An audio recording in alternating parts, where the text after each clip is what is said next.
right, hello and welcome everyone to a Volt Builds refresh. I believe that the thumbnail probably promised you infinite speed, and just to clarify before we get started talking about the build, the infinite speed refers to being to infinitely keep up the speed buff on Volt. It is not infinite ever increasing speed, as I don't think Warframe's engine can really handle that, but it is going to always be this buff up, where you are going very, very quickly. You, of course, get the enhanced reload and melee speed on Volt, and that is a very useful and fun buff to use. In addition to that, this build can also support constant use of Shock Trooper with a 384% at least buff on it, while it is maintaining the super high speed without any enemies needing to get involved, meaning that you're not going to suddenly run out just because you were running around and just missed energy orbs or they didn't drop for you. In addition to that, you can also almost always keep up Eclipse from Mirage for a large amount of survivability on this build, though the build does have a variant that we'll discuss for infinitely keeping that up alongside the other buffs. For that, we're here in the Duviri Simulacrum just to show off the movement, and we can get to the build. Now, in terms of shards, obviously you can see quite the investment. These are 5 Tau ability strength shards, so these contribute 75% strength to this build. Thankfully, none of those are required. In fact, no shards are required. These, of course, do just make the build better. They make the 1 buff deal way more damage. They make your 2 make you much faster. They make your 4, in the case of Mirage's ability Eclipse, whenever you decide to go for damage, makes this also do more damage. That being said, it's not really going to change the viability of this build and any content that you're likely to run. So if you just want to be faster and do more, you can add these, but none of them are required in any way. For that, the actual build itself is still expensive. Now, I know this says 9 Forma up here have been applied, but that's because my Volt build has shifted back and forth over, the huge amount of time that Volt Prime has been available, and this is just what we're on right now, so it's actually less Forma than this. I think it's about 6. With that, there are also variations on this build. We're going to talk about what's in here. First and foremost, we need a lot of strength for this build, and that is being handled by Transient Fortitude, Umbral Intensify, and Blind Rage. These are, of course, basically just all the best strength mods that we could possibly be using, and they're all in here. Of course, you can see here that we're on double Umbral Forma. This could just be a V polarity for Transient Fortitude instead if you're just going to use this build, so only 1 Umbral would be required to get this build in here. But the Umbrals are also not required to be run together, as we're going to talk about. Defensively, we're on Prime Sure-Footed. Not necessary, but it is really nice not to be able to be knocked down, as that is just a huge pain, especially when you're trying to go fast. So, if you don't have this, the regular one is fine. Just regular Sure-Footed will do you just absolutely okay. And eventually, when you get this, it is a nice add to the build. But, of course, it could just be an empty slot as well to save you on Forma and investment. Other than that, defensively, we are on Primed Redirection for 180% shield capacity, giving us a nice healthy over 1500 shield, and we're on Umbral Vitality. Now, Umbral Vitality does double duty in this build because it is kind of, with the set bonus, 11% strength, and then also health. That health is really nice when dealing with toxin procs and just, kind of the annoying nonsense that can hit your health directly, but not really a required thing to run. I personally like it, but there are other options. In addition to that, defensively, we're also running Arcane Aegis. This is whenever our shield takes damage, it will start regenerating at a 3% chance, and this will essentially make you invincible for 12 seconds whenever it procs. That's really good, and our shield is quite hardy when applied with the 75% damage reduction from Eclipse, giving us quite a chance for this to proc. That actually brings us to our choice of aura. Obviously, I'm just on Sprint Boost right now. That's going to make you pretty considerably faster, as speed is a multiplier on what your base sprint speed is, but there are other options in this slot. Brief Respite is obviously a fantastic option for spending energy and converting that to shields, which will give you a bit more regen.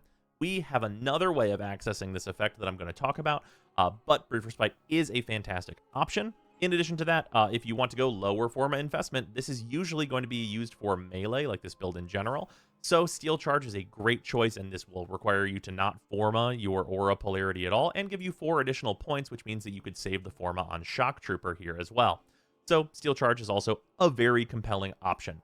Plenty of things you could put up there, but the last that I want to talk about is going to be Energy Siphon. Energy Siphon giving us that 0.6 energy regen per second.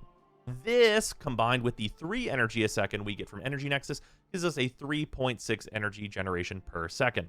Mathematically, if we look at what our abilities need, if you do the math on how much a clip costs versus how much time it lasts, same for speed, and then same for shock on its shock trooper buff, those math out to essentially be 3.1 energy per second, which is just a smidge more than Energy Nexus can provide. So if you want to be truly completely efficient, you can add Energy Siphon to actually make yourself over efficient and always be generating energy, even if you are hitting all 3 of your buffs on cooldown.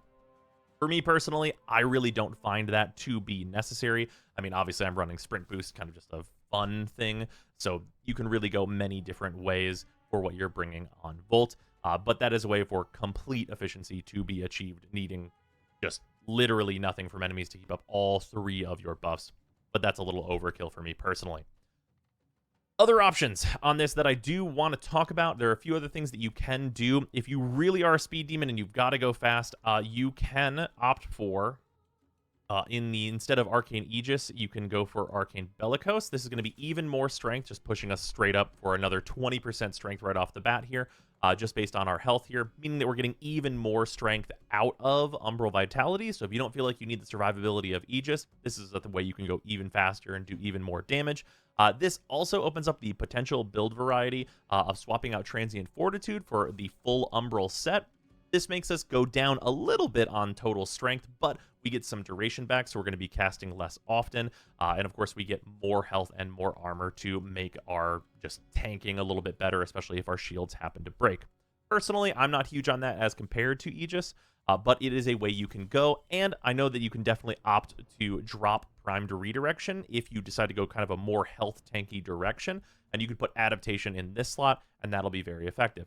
Speaking of Adaptation, if you do not want to run the double Umbral set, running Adaptation instead of Umbral Vitality is absolutely valid. If you're really not worried about Toxin procs and the like, this is going to make your shield, I mean, essentially unbreakable if you're running Adaptation instead of Umbral Vitality. So that is another option you can run on this build. With that, that's pretty much what's going on here. If you want to look at something that you can achieve relatively easier, that's going to be the new player build here. This is pretty simple to put together. Obviously, there's still a lot of rank 10 mods that you see here, but assuming these are all like rank 8, you're going to be still more than fine on this build. This build here that you're seeing will fit on 0 Forma on just base Volt Prime, so you can just put that in really easily and get started just playing Volt.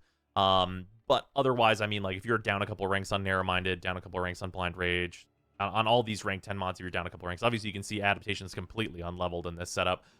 You're going to be just fine. It's not going to make a huge difference, and maybe you'll have room for like a sure-footed, like a regular sure-footed up here or something, if you do have less ranks in everything else. Of course, that's just, you know, also still alongside Molt Augmented, which is a free 60% strength on what you're seeing here. And of course, unranked Aegis is still very, very good. So if you don't have at least one copy of that, it's really suggested for newer players, as it is just a lot of survivability to be adding to your build. Yeah, going for something like this as a new player is going to be really good if you get a hold of it. But of course, we're looking at the maxed out build, which is quite good. Getting up to 444% strength after Molt Augmented is just very powerful. Now, Volt is kind of just going to be a weapons platform one way or another. These are, of course, tons of buffs that we're applying to ourselves. So I want to talk about the weapons that we're going to be bringing. The Latron. The Latron actually is a perfect candidate for bringing on Volt, and that is for 2 particular reasons. You need a weapon that can bring Amalgam Serration and really not lose much, because you want 25% sprint speed, I'm almost sure. I mean, you want to play Volt, right? So this weapon can afford to use this and really not lose any killing power whatsoever, because the Latron Prime is absolutely insane. If you need to shoot a guy, it will shoot a guy. And in addition to that, you want something that can run primary dexterity, because you're probably going to be meleeing most of the time, because you get that super enhanced melee speed from your speed buff. So that's also really good. With this build, this will still take down very high level Demoliths, and whatever you like need to be shooting at is not going to have a good time if you put this build up against them, especially if you've gotten a few melee kills to build up the primary dexterity first. In addition to that, this can be used as a utility weapon with the other evolution to remove armor if you need that for whatever reason, though you probably won't with all the damage buffs you have at your disposal. but it still remains an option. So whether you need a gun or just something to remove armor and give you a bunch of buffs, the Latron kind of does it all in terms of what Volt is looking for. It's also a great weapon to fire through Volts 3, so just lots of good things all the way down. The Latum, of course, is just generally very good. The Latum's another weapon that can just have dexterity on the build and lose basically nothing. This is the just like no crits version of the build, where it's the Latum. It's incredibly powerful. You get that 2,000% damage on non-critical hits, 50% chance too. And then, of course, you just swap in Hornet Strike over the kind of usual Fulmination that you'd run here. And then if dexterity's built up or not, you're going to be more than fine no matter what you're shooting at. And then finally, this is not the best weapon to be running as your kind of primary melee, just kill everything weapon. But I wanted to show this build with a suboptimal weapon on purpose, because the best thing you could be running in this slot is the Nami Solo. The Nami Solo is absolutely ridiculous.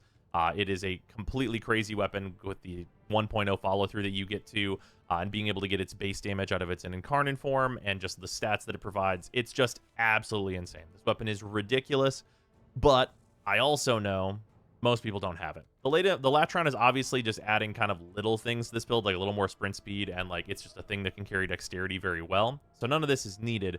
But whatever your melee weapon is probably going to be the primary driver of what you're trying to do. So I wanted to show off something that is a lot easier to get. The Aminata is available very, very early, and it has a unique mod, the Aminata Pressure, that you can get once you have access to Steel Path. That is very powerful and kind of lowers the cost of a build like this down quite a bit. Obviously, this is a very highly infested Aminata. Dropping Discipline's Merit, and you could even completely drop Galvanized Elementalist on this build, and you'd still get very similar performance. But it is a very, very good weapon. It is extremely powerful, and it has one of the primary things that we are looking for, and, well, all polearms have this, and that is that they are good for running and swinging with Volt. So whenever you get up to speed, you can just swing this and shred crowds. In addition to that, even if you are on a lower investment where you don't have primed reach yet, regular reach on this weapon is a-okay, and is in sometimes like not even really noticeable, because you can get 1 meter of range on 2 of the different rolls on the Aminata. So whenever that refreshes for you, you can have like a bit of a break on not having primed reach if that does come around. So not a super high investment melee weapon needed. Obviously, there's still a lot of high-level mods like Blood Rush and Galvanized Steel, but if you're at the point where you're not into like doing a lot of Steel Path yet, or you're looking at like regular path, regular primed reach, regular pressure point, this just being Organ Shatter, and then like, you know, Blood Rush being normal, having just your usual crit setup. Honestly, even the crit on this weapon is not really necessary on regular path. You could drop out both of these crit mods, and you really wouldn't see performance differences on regular path. But that is what's going on. In terms of the like focus school and stuff, I mean, Xeneric is like always nice to have, but you go Madurai or whatever else, this is a, you know, pretty much fully efficient build. And just to kind of show things off here, we'll just have these level 200s, a little bit lower level than normal, because the other Simulacrum does have the level bonus that we would normally get. And this is a more spread out arena, so it can kind of show the use of the speed is going from target to target. You can see having the Aminata have like no real trouble here getting through these enemies and just trying to build up combo. Nicely though, one of the things about like this, like, you know, kind of larger area that we have is it's a little more realistic to in missions about how far apart enemies usually are. You can get like kind of a look-see at just how good the influence range is and what it's going to be like doing to these enemies. You can really usually just cut a path through the middle of a group of enemies, and then influence will take care of the rest and kill everyone around them. And that's kind of what we're going for. This build is just phenomenal for the like new capture missions, exterminates. You can run it on survivals. Like it really kind of just does everything at a good pace and with good amounts of power and with very solid survivability. Now, there is one thing that is the last piece of the survivability puzzle that I do want to talk about, and that is Diriga. Diriga is in a very unique position, because Diriga, of course, can just like manifold bond and just spread a ton of statuses and such, meaning you could use condition overload on your melee build if you wanted to as well, and also is providing us the tenacious bond buff for 1.2 final critical damage multiplier, which is all very good. Also, we get some more free casts of our abilities with Mystic Bond, and though that's unnecessary on Volt, it's very useful on other frames. The thing I do want to mention is that Burst Laser Prime which comes from Shade Prime.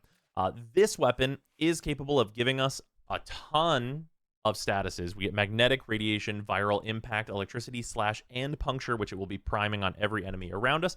But it's also at the same time capable of bringing 2 auger mods with it, converting 80% of any energy we spend into shields. This makes it so that even if our shield is being broken, we can just shield gate a bit with this and proc Aegis and get our shields charged back up. This gives us longevity. If you don't have a way to recharge your shields relatively constantly, you can't be constantly taking damage as this build, otherwise you will eventually die. But that kind of gives us the preventative measure necessary to always be just in there killing guys and not having to take any breaks and run away or some nonsense like that. So yeah, that's the Volt build. Let's jump into a survival. I think I'm just going to jump into a Scourger survival.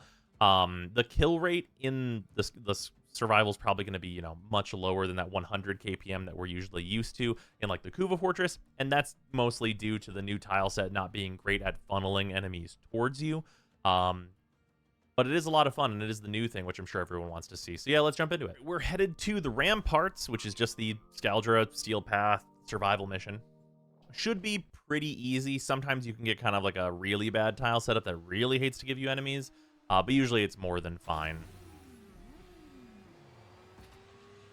So we'll just head in and kill some dudes, get some acolytes, you know, the usual good business. Jump off here, start activating our buffs, turn everything on, swap into the Aminata, and start shredding.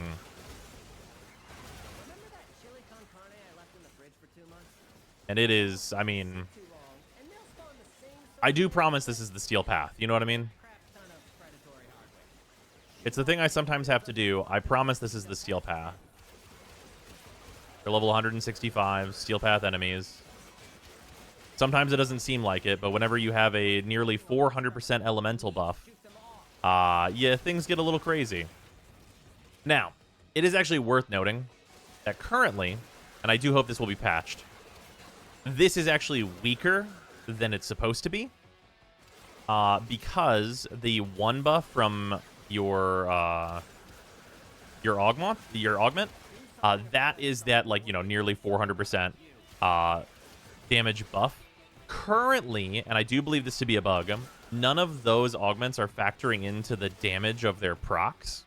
So electric procs are not having their damage increased properly by that large increase in elemental damage like you would normally be seeing, and that was the way that it was before we got the change that we got in 1999. So currently, in terms of the proc damage, I believe that the elemental procs that we're getting are doing about half the damage that they should be doing. So take that into account. This build will be considerably stronger once that is fixed. Also, you can see here on the Babao, they have attenuation. So, like, this is just kind of the speed that they always die at. It doesn't actually matter how much damage you deal to them. So, yeah. They do make a great influence pylon, though. Any enemy that comes within range of this enemy is pretty much getting infinite electric procs applied to it, and just getting instantly evaporated. So fighting attenuation enemies is actually not nearly as bad as Volt.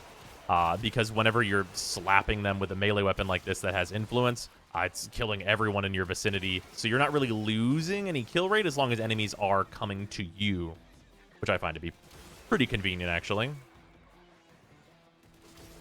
Pretty good enemy spawns, too. This tile is actually, like, some of the best spawns I've actually seen in the new tile set. So we might actually have, like, a kind of a decent kill rate, really.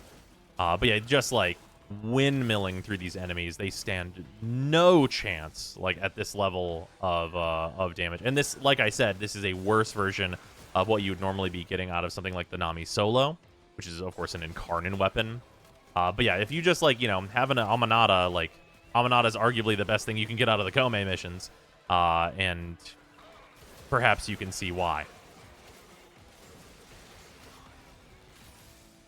But yeah, it is very effective, and you'll see that effectiveness, like, continue, especially with all the buffs that Volt's giving it, whenever we get the first Acolyte to spawn, which should be coming up relatively soon.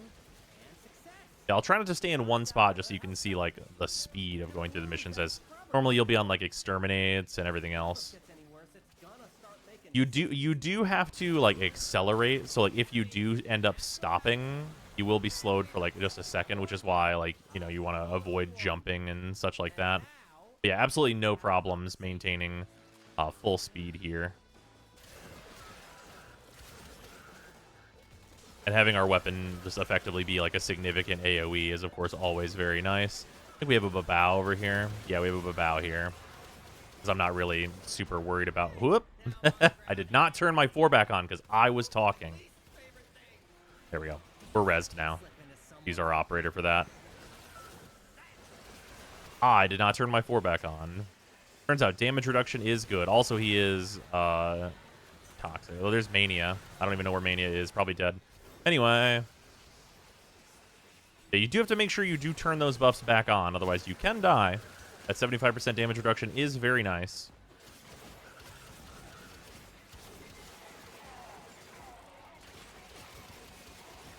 Obviously, no big problems because our operator can just get us up. Another attenuation enemy that we can just finish off here.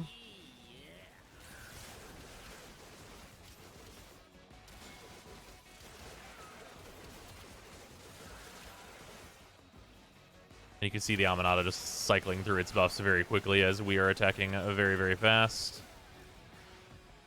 Turn our 4 back on.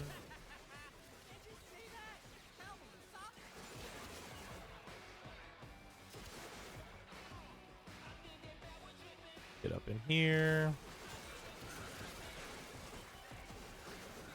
Another attenuated enemy, which we can just use, as I said, a pylon for murder. 5 minutes. Obviously, you didn't even see Mania. You know, these things happen. Sometimes the Acolytes show up, and you might not notice. Their drops are automatically marked, though, so that's nice. So even if you miss that you killed them, you'll be fine.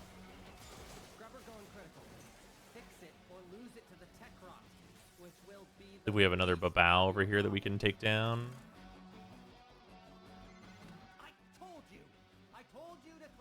Make sure to re-up that 4 this time.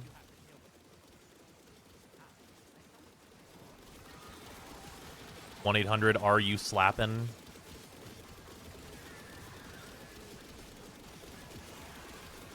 Wow, just giving me the Senator Armstrong energy here. Just take him down very easily. I mean, very easily. It's a timer, so, you know, it is what it is. Only, like, very rarely some Warframes, like Zephyr, can just instantly kill those. Or, well, more instantly. Still not actually instantaneous.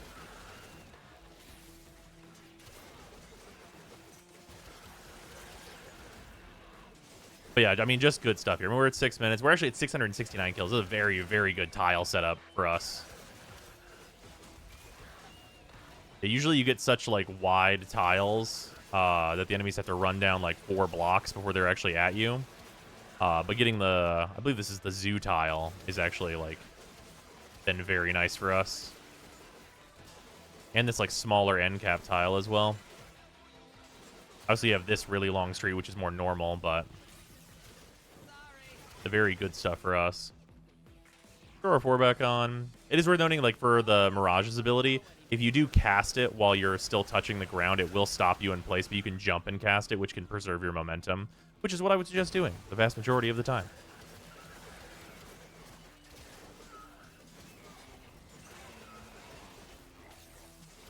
Throw our 1 back on. Very often, I'm not even... because this build is so efficient, I will note that very often I'm not even paying attention to my 1's damage timer. Like, re-up your 2, and every few times you re-up your 2, re-up your 1. And it's... you're going to be more than fine.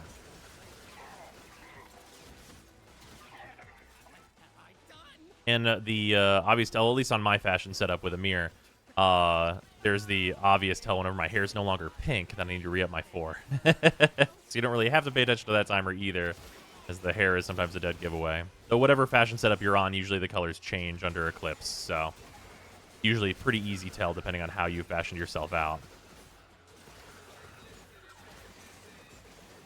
Go through and melt all these guys. Yeah, just windmilling through, very handily dealing with the Scaldra. And this damage, like, scales to group size, so the more enemies you are fighting in, like, one area, the better it's going to be. Also, for attenuated enemies, like that Dedicant that I just passed a moment ago, if you just, like, apply, like, shock procs to them, they'll take a considerable amount of their health. So you can just be fighting in the vicinity of them. You can see I came back and they're basically dead now because they'll just take that damage over time because they're attenuated. They are just a timer. So like just like, you know, throwing some hits into them and like letting them take the natural shock damage and focusing on other things is often actually a very effective way of dealing with them. You have another Babao to go kill. You want to throw that 4 back on because, you know, against enemies like the Babao, that's when we're in actual danger. You can see it hitting our health directly there. That is the actual dangerous stuff. But under the effects of Eclipse, usually not a big deal.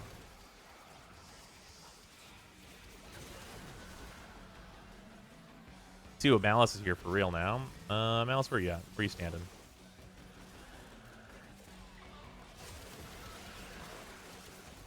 Oh, there you are. There you go, Malice. There you go. Enjoy that. Just a few. So I mean, at this damage buff level, I mean, what do you expect them to do? Live through this? Not really.